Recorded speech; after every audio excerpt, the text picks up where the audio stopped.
আন্দোলন ঠিকমতো করতে পারে না। এখন কি করছে?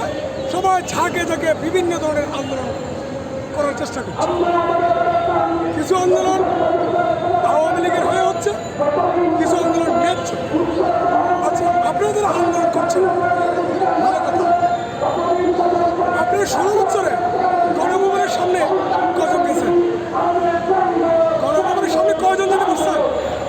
একটা মিছিল নিয়ে 16 বছরে কেউ যেতে পেরেছে?